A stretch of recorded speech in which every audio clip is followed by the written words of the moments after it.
Thank you for that wonderful introduction, Alyssa. It's a real honor and privilege to be here today. And thank you all for joining me in thinking about and pondering why women live longer and what might the X chromosome have to do with that? And what does all of that have to do with the brain? It's, again, a real privilege. Let's jump right in. The title of my lecture today is X Marks the Spot in Female Longevity and Cognitive Aging.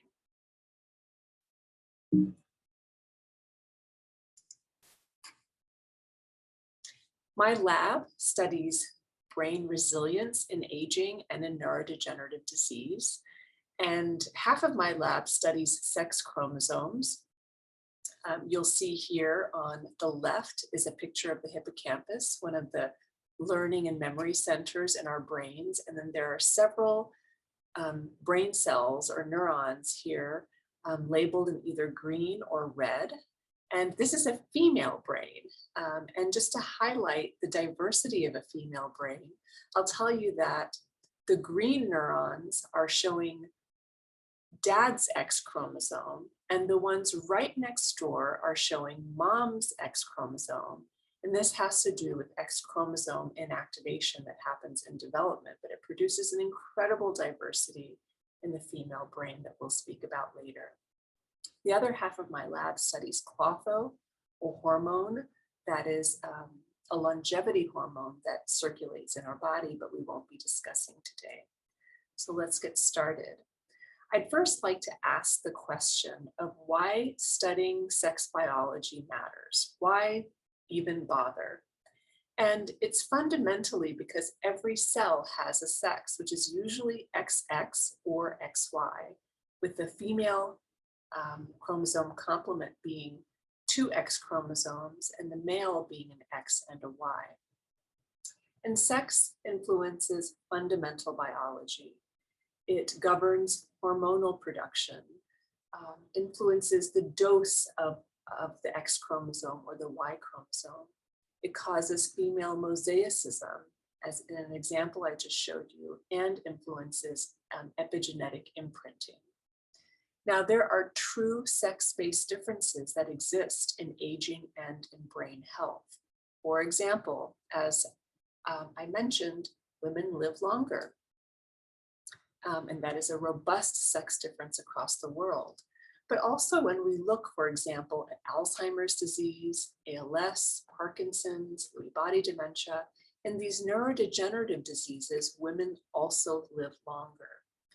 And I'd like to make the point here that aside from it being just very interesting that men and women are different and have different sex biology, if we can unravel what makes one sex more resilient or vulnerable than the other in a specific measure, then that could mean novel therapies that could protect both sexes. So in addition to it being just super interesting, it could pave pathways to novel therapies. My lab studies brain aging in disease and in normal aging, and again, the resilience or the ability of the brain to counteract effects of aging and disease. And I'll highlight the work of several trainees. One is Casey Shaw here, who is studying escape from X inactivation that we'll go through in a little bit. And also Samira Abdullahi Saikul, who is studying if it matters whether a cell shows mom's X or dad's X chromosome. I'll pause for a moment and share a very personal photo. This picture is of my great-grandparents in rural India in Gujarat. And here on the left is my great-grandmother, and she lived a very long life, filled with stories, and I'm honored to sometimes wear her jewelry. And she lived into her 80s, maybe early 90s. No one knows exactly what her birth date was. But she lived a long life, despite quite a sometimes harsh environment. And here on the right is my great-grandfather, a robust, tall, and wonderful man who very unfortunately lived into his 40s, maybe early 50s. And so her lifespan was nearly double his lifespan. And I became very aware of these sex differences in lifespan and longevity early on as a child, but soon discovered, particularly in my scientific endeavors, that this sex-based difference in lifespan is observed not just in my family in rural India, but it is observed around the world. This data is from the United Nations, and we have on the y-axis life expectancy of women, and on the x-axis the life expectancy of men. And what you can see in every society that records mortality around the world, whether it be in Sierra Leone or Japan or South Korea, is that women live longer than men. If they lived an equivalent life expectancy, we'd land here on the gray line, but in every case, we are seeing that women live longer than men. This is true in the context of epidemics. We know this to be true in COVID, that men will die faster from severe disease compared to women. And we also see this in the context of famine, that girls will survive more actually than boys in the context of extreme environmental conditions. So, so why is it important to study female longevity? It's important to study because if we can understand what helps us to live longer, we may be able to garner new ways to live better, because what tends to help us live longer tends to help us live better. That's the main reason we study female longevity. This is a health and lifespan bar here. And what you can see is that in developed nations, we're living, especially women, beyond 80.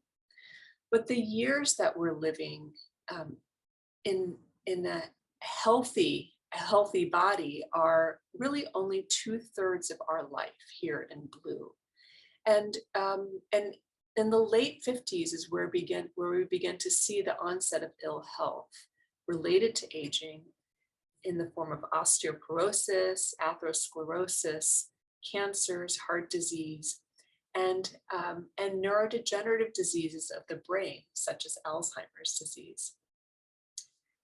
So brain health is one of our biggest medical challenges for which we have no medical therapies, either for cognitive aging that happens just with age, or with the type of cognitive decline that happens with diseases like Alzheimer's, Parkinson's, frontotemporal dementia.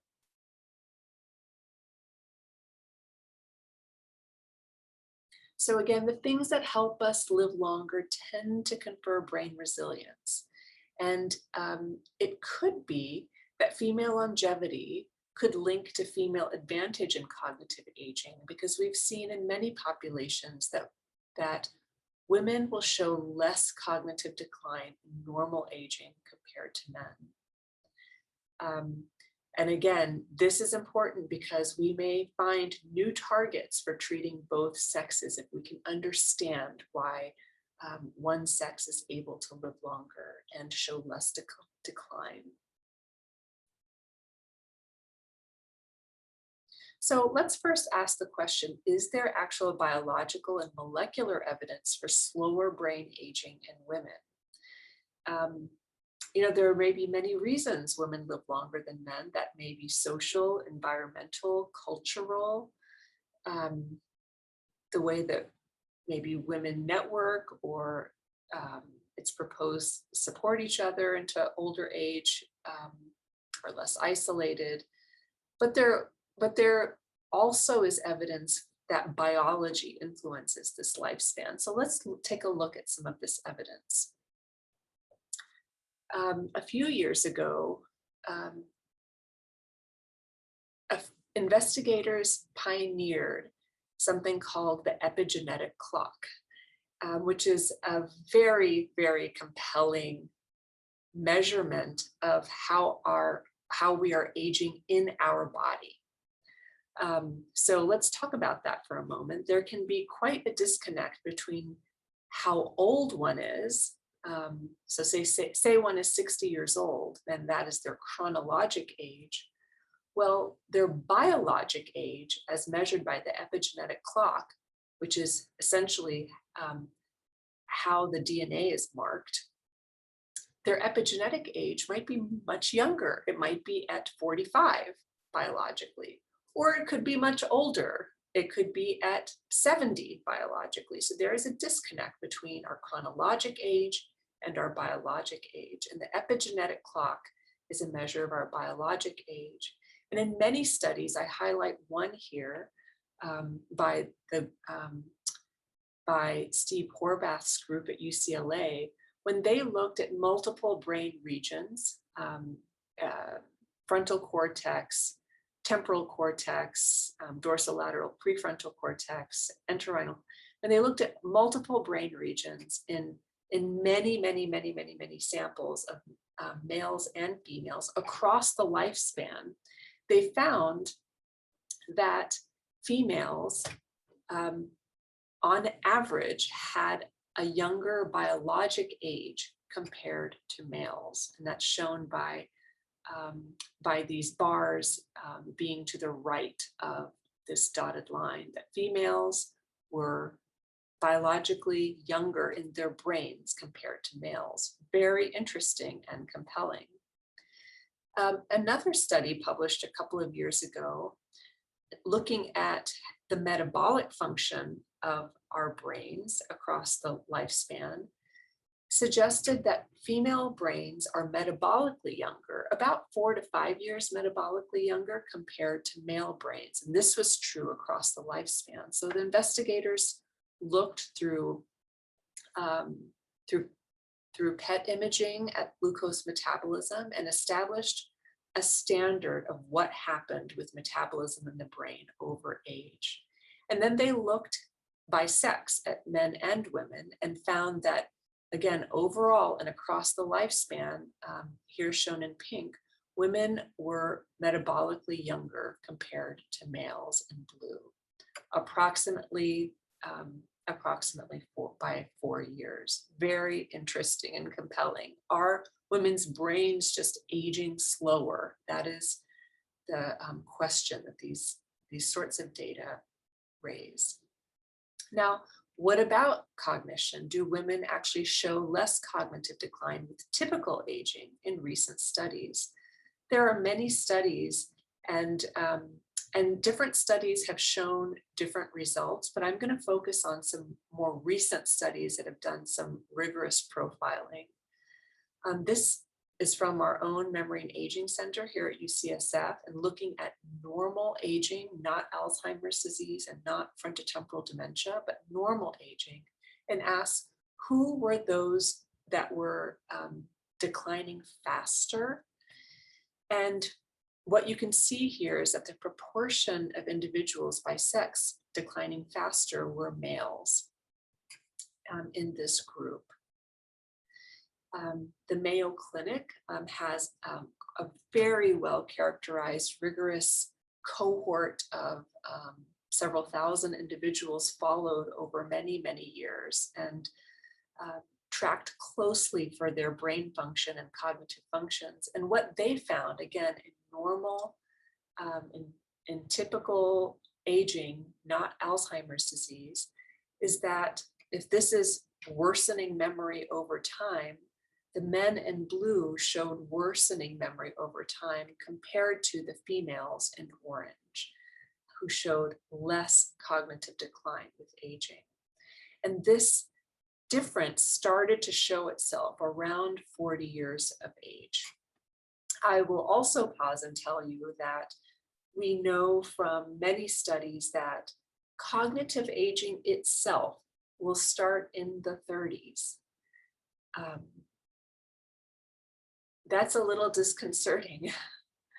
Now, diseases like Alzheimer's disease usually don't creep up until the 60s when people really start to gain risk for it. But normal, like just losing the edge in thinking begins in one's 30s. Okay, so all of this is interesting. There's a male and female difference, but how can we study why there is this difference? How can we study causes of sex difference in aging itself and in cognitive decline? Let's first ask the question. We're going to move into mice and to look at mouse models. And to be able to study a sex difference, one's system should in some way parallel the human condition. So let's ask the question, do female mice live longer than male mice? And this is work done by graduate student Emily Davis. I will also just tell you that this is not a simple question because there are different strains of mice and substrains, and the sex differences are a little different depending on the environment, lab, strain, substrain. But let's just ask the question, do female mice live longer than males? So this is from our laboratory in several hundred mice. And we see very clearly that over a period of nearly 3 years, these are long experiments to age the mice, we can see in this lifespan curve that female mice in normal aging will show less mortality. They will live longer here in red compared to the male mice who will progress to death faster. So female mice will show longevity in parallel with humans. Again, this is not true in all mouse strains. So then let's ask the question, well, how do we begin to understand what causes this sex difference? We certainly do not have famine in our mouse colonies, and we do not have diseases, and it is a very isolated and reduced environment with enrichment, but we can really now begin to dissect biology, understanding mice. And we first ask the question, is it sex chromosomes or is it gonads, another cause of sex difference that can cause female longevity? So this is where if you have some tea or coffee, this would be a good time to take a sip. If you like to do Sudoku, put your Sudoku hat on because we're going to do a little bit of genetic gymnastics, and I'm going to explain how the mice that we study are derived. So this is a family tree and a breeding scheme where we take XX mice, A stands for autosome, so XX mice, regular XX mice, and breed them with XY mice. But instead of having the SRY, which is the testes determining factor on the Y chromosome, these mice harbor SRY on an autosome. And that means when they breed with XX mice, they can transmit SRY, the testes determining factor, to either males or females. It wouldn't be just a male protein. This means that the breeding produces XX mice with ovaries, XY mice with ovaries because they lack the SRY that causes male differentiation, the testes determining factor. So they, by default, produce ovaries, they're female, they cycle, they have female reproductive behaviors, they're indistinguishable from XX mice with ovaries. Then we have XX mice with testes. And that is because they inherited SRY, or the testes determining factor, on an autosome, and they differentiate as male, and they are male. They have testes, they have sperm, they show male aggression in cages, they are male, only their genetics are XX. And then we have the expected XY mice with testes. So let's think through this. if the mice with ovaries live longer than those with testes, that would mean that gonads mediate longevity, female longevity. So this is a model where we go with whatever where the science takes us, and there's no right or wrong answer. Now, if, on the other hand, the mice that are XX, that grow up with either ovaries or testes, the circled mice, if these mice live longer than those that are XY, that would mean that the sex difference is sex chromosome mediated.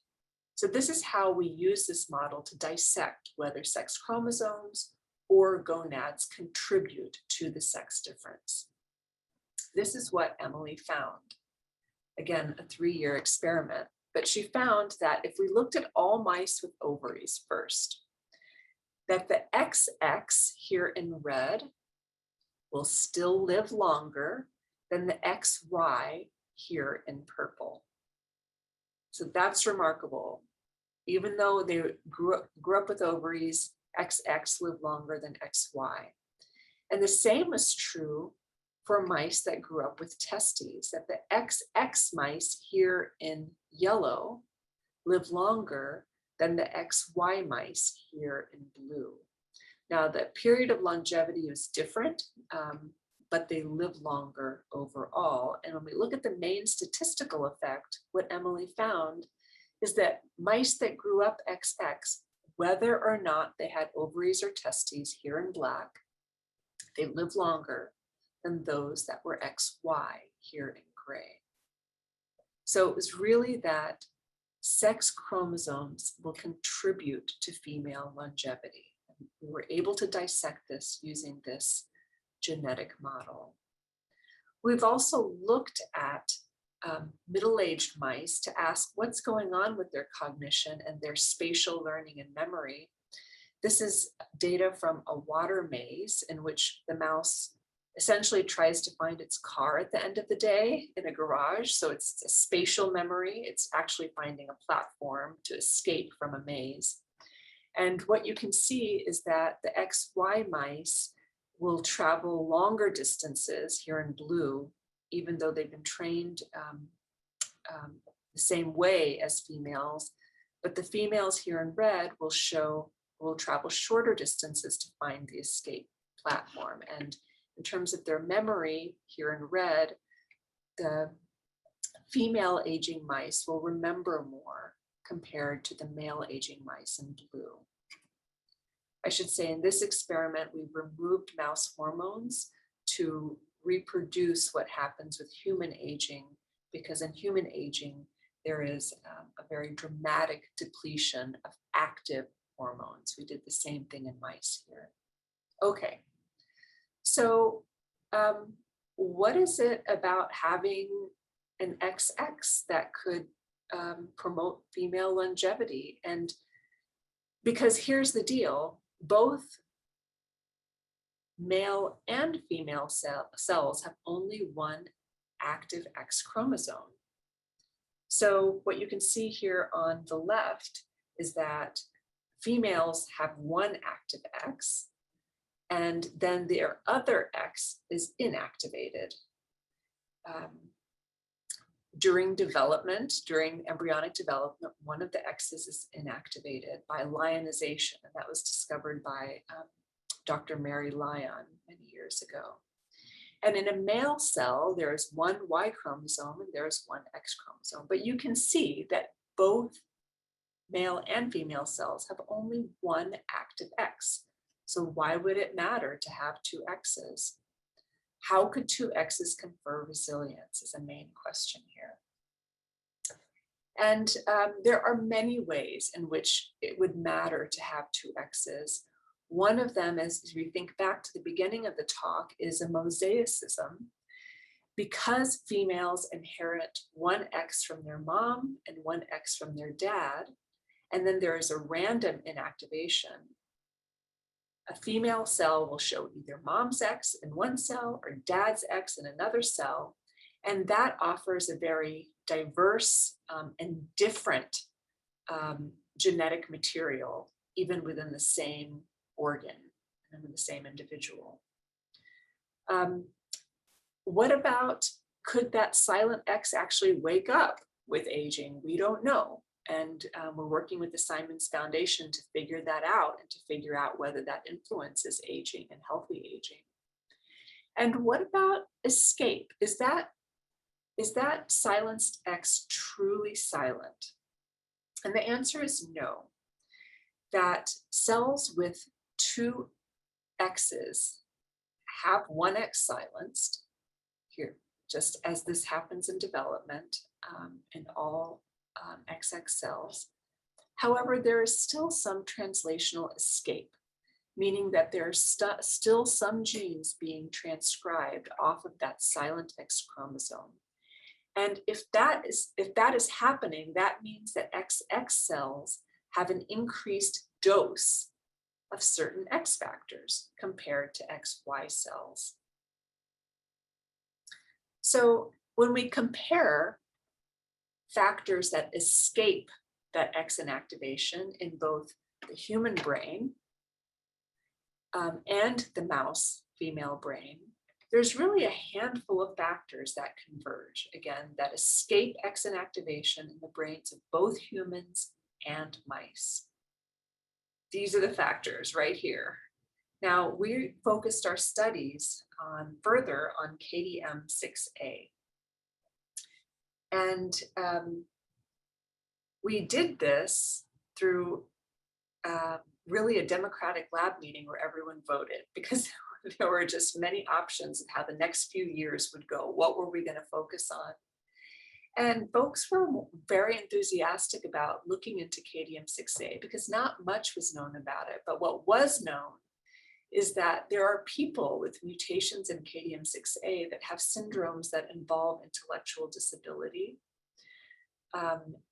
And beyond that, there just wasn't a whole lot in the literature, but that was enough of a clue for us to wonder whether this was involved in cognition and cognitive aging and degenerative diseases.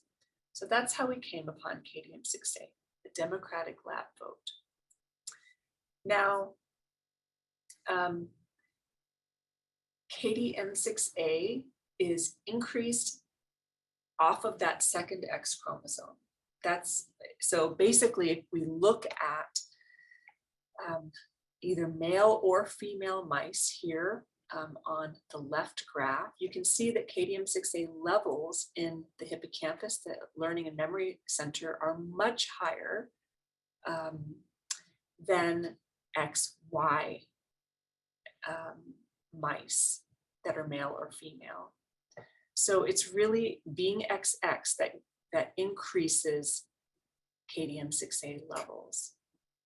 Now, if we vary the dose of the X chromosome, we can also see that here on the right, that mice with two X chromosomes, XX or XXY, will have higher levels of KDM6A compared to mice with one X chromosome, because having two X chromosomes leads to active transcription of KDM6A from the silenced X and the active X. What is KDM6A? It is also known as UTX, and it is a histone demethylase. What does that mean? It means that it essentially is an epigenetic factor that helps to unwind the DNA to open it up for transcription. That's what it does. That's what its known conventional action is. Now, there is a paralog of KDM6A on the Y chromosome.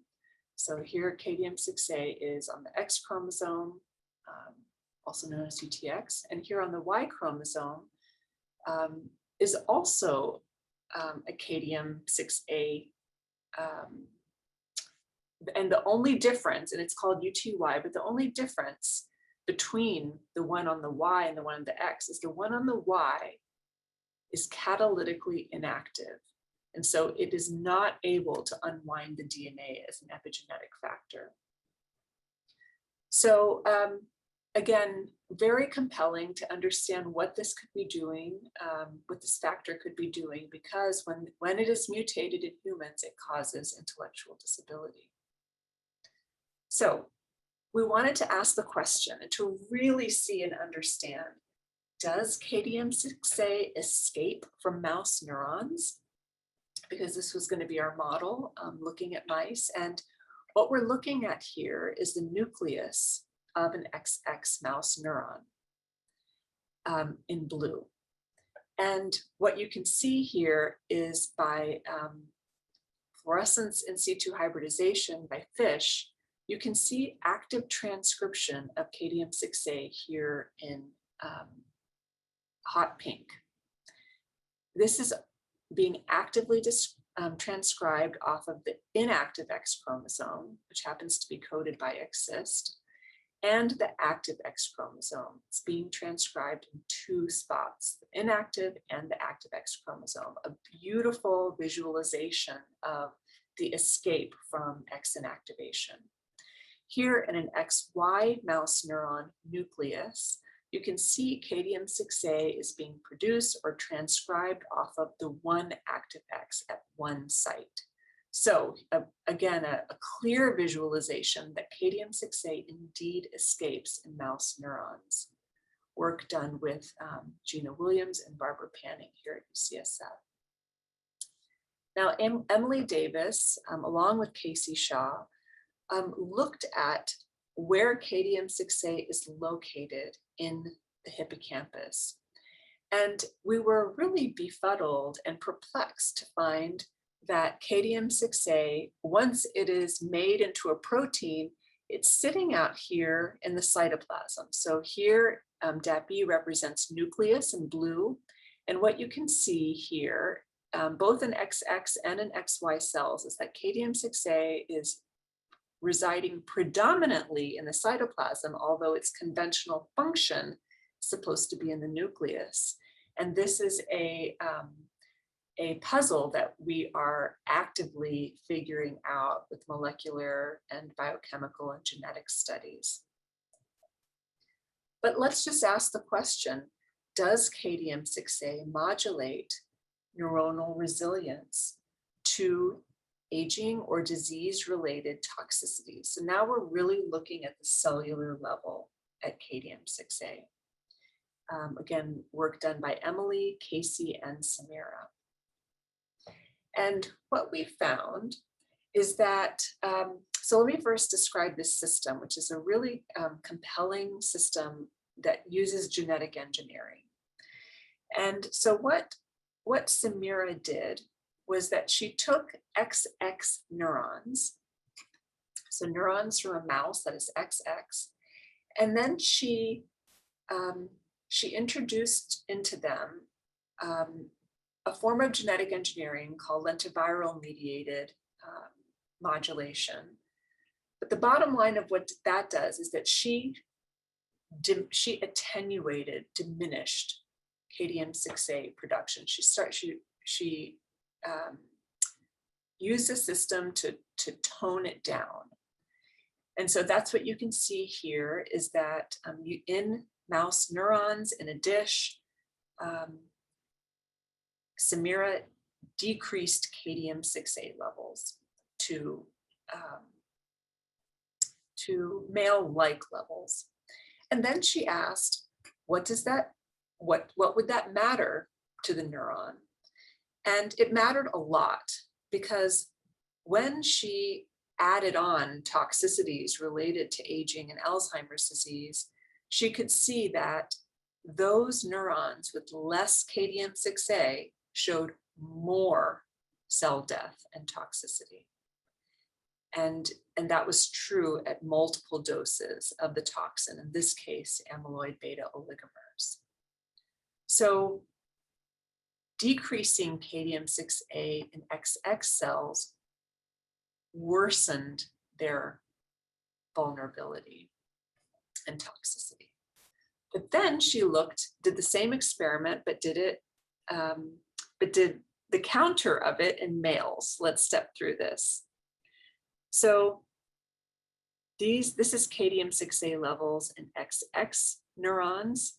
And what she did was, and this is in XY neurons, just normally, this is what the levels look like, almost half.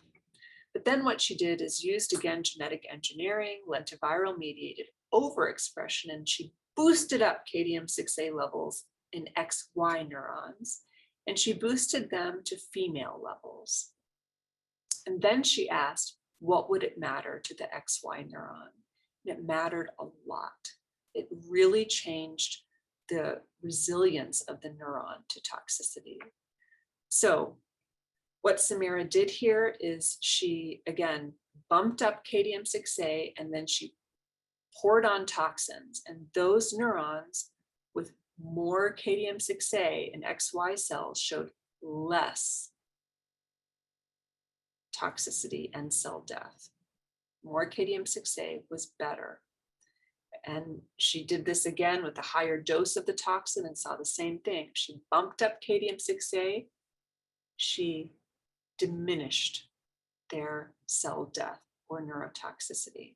So quite remarkable, by modulating even the minor modulation, by modulating levels of KDM6A, Samira was able to modulate resilience to neuronal toxicity, and more KDM6A was better. Now, what about actually in the mouse? And what about measuring cognition and at the systems level? Did KDM6A matter? So what Emily and Samira did. Hey, Dena. Yes. Someone wants to know what exactly you mean by toxicity, and what does that mean to the neuron? Yeah. So in this case, the toxicity is measured by an MTT assay, which essentially looks at the permeability of the cell. So in this case, the toxicity, well, it's measured in a couple of different ways. It's like the cell becomes a little more permeable because it's on its way to like dying in the way that can happen in aging and in Alzheimer's disease. But the other measure we did was a lactose dehydrogenase assay, an LDH assay, which measures enzymes being released from a cell. And that only happens when the cell is like bursting and dying. So it's actually measures of they're measures of cell death is how neurotoxicity is being measured here. Thanks for asking that. Great, thank you. Thanks. So from the cellular level, let's move actually into the mouse level and look at cognition itself. And I'd first like to explain to you how, I mentioned the mouse was looking for its car in the garage, but that's really us, right? Like that's our spatial memory. Pre-COVID days, if we parked in a garage, we have to remember by spatial cues, whether there was blue on the wall, whether it was whether it said floor 5 or floor 7, we use spatial cues to remember where to walk back to. And similarly, in our mouse tasks of learning and memory, we use, the mice use cues that are pasted on the wall to figure out where their escape platform is. They don't like swimming in this water. So they want to escape. And what you'll see here, I'll just show you what a normal mouse would look like, is that after days of training, they will immediately go to where the hidden platform is, which is this square. But in a mouse that cannot remember where that platform is, or in our case, where we park the car, they will go around and around and just looking and looking. They can't remember where that platform escape was. And I know I've done this where I've just started from the 7th floor and walked all the way down to the 1st to find my car. So that's like we're walking around and around and around to figure out where that escape is. So let's just look at what that looks like. In a normal mouse first here on the left, and then in a cognitively impaired mouse on the right. So this is normally them finding the platform after lots of training.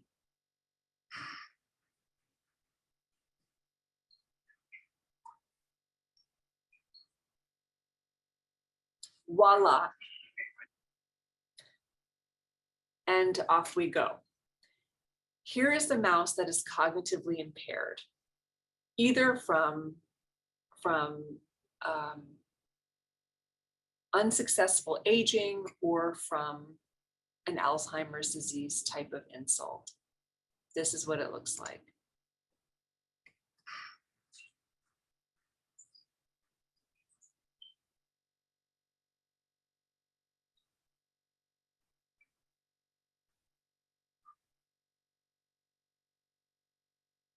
You're swimming just fine, but it's really hard to remember where that platform was. And this goes on for about 60 seconds until we help it toward the platform and rescue it. We'll go ahead and pause. But that is the maze, and they're using cues on the wall to remember where things are. That's spatial memory.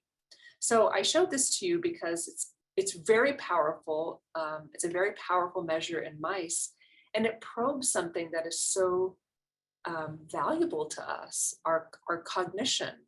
It's one of the most valuable and central manifestations of the brain that is targeted in aging and in diseases like Alzheimer's disease. And then this is one aspect of the cognition that can be probed in a meaningful way in mice. Okay, so what Samira and Emily did is using lentiviral mediated overexpression of Kadium-6A, they essentially transformed male hippocampus, and this is a model of disease, a model of Alzheimer's disease. They boosted up Kadium-6A by injecting lentiviral mediated vectors that would increase Kadium-6A. It's integrated into the hippocampus, and what you can see here is that Kadium-6A was increased, modestly so in the hippocampus, but increased nonetheless, maybe to female-like levels. How did these mice perform in the water maze that I just showed you? Okay, let's step through these data. Here in C are the days of learning. So over time, in these black bars, you can see that it just took less and less time to find that platform over 4 days.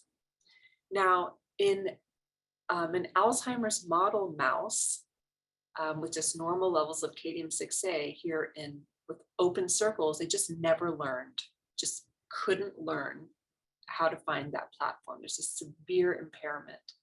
But here in mice that were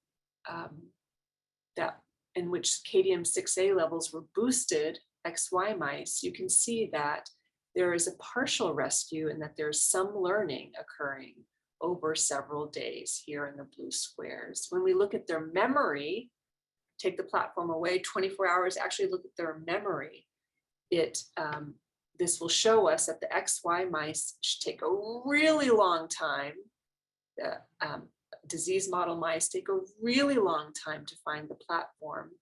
And when they get their Kadium-6A levels boosted, the Kadium-6A actually normalizes the memory of the platform location. Like, very remarkable, either partially rescues or even reverses the memory impairment in adult mice. So we next wanted to ask, well, is Kadium-6A at all relevant to human brain health?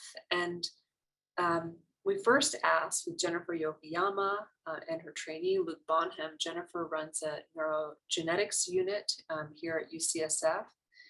And she asked with us, is Kadium-6A expression higher in the female human brain? Just as a basic, important question. And there are many public databases. This is one from the Mayo Clinic. And what Jen and Luke found is that Kadium-6A is increased in females compared to males, either without Alzheimer's disease and typical aging or in Alzheimer's disease, didn't matter. Females have higher Kadium-6A levels here in red compared to blue, or here in black compared to the first bar. Women show more Kadium-6A levels in their brain and in the learning and memory centers that are targeted by aging and Alzheimer's disease. They next asked something that was a really clever question and experiment. And that is, does genetic variation of Kadium-6A associate with cognitive resilience? But let me explain this. All of us have Kadium-6A, every single one of us, but some of us have different variants of it. So that it'll code for a slightly different protein, like one amino acid off, just different variants of Kadium-6A that exist in the population.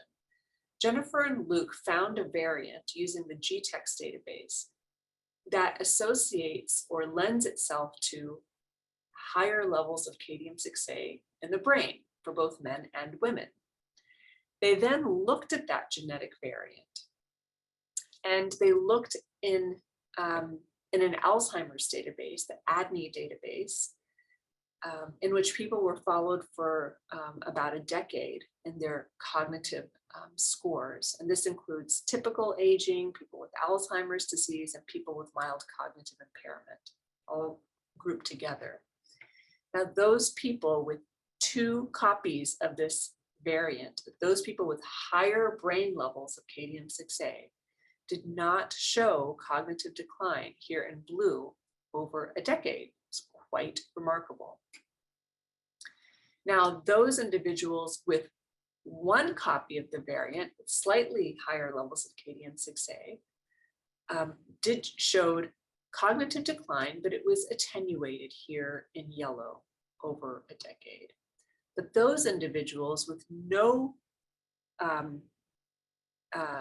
specific variant of Kadium-6A here in brown showed pretty significant cognitive decline over a decade, as measured by many cognitive measures, here the mini mental status exam, but also by multiple different measures. So really remarkable. An association study that complements in some ways the mouse study, showing us that higher Kadium-6A levels associated with better outcomes in aging and disease. Now, we go back and forth between cells, between mice, and in human populations. And now we're going to zoom back into the actual cell itself. And this is the work of Casey Shaw, where she's asking, she was very intrigued by why was Kadium-6A in the cytoplasm when it's supposed to be acting in the nucleus as an epigenetic factor that unwinds DNA. So Casey asked the question, does the localization of Kadium-6A matter? Does it govern its ability to induce resilience? So what Casey did, and is in the process of doing, is she created several constructs, so several different versions of Kadium-6A. One would be just the regular wild type here on the top. One would be with a mutation in the nuclear localization signal, which would be here in blue. This is a graph of the protein itself from amino acid 1 to 1401. And by mutating a nuclear localization signal, Casey made the type of Kadium-6A that was otherwise normal, but got trapped in the cytoplasm. It just couldn't go into the nucleus. And that's shown here in her studies where she introduces this construct, this type of Kadium-6A with a mutated nuclear localization signal, and it just gets trapped in the cytoplasm. It is not able to travel into the nucleus. She also made another type of Kadium-6A in which the nuclear export signal was mutated, and that would be a mutation here in the yellow segment of the protein. And in this case, Kadium-6A could not leave the nucleus. So these are these are important signals on the protein that enable it to travel to different places in the cell. And in this case, what you can see is that Kadium-6A literally got trapped in the nucleus. It couldn't get into the cytoplasm, otherwise completely normal. She also made a Kadium-6A, not shown here, that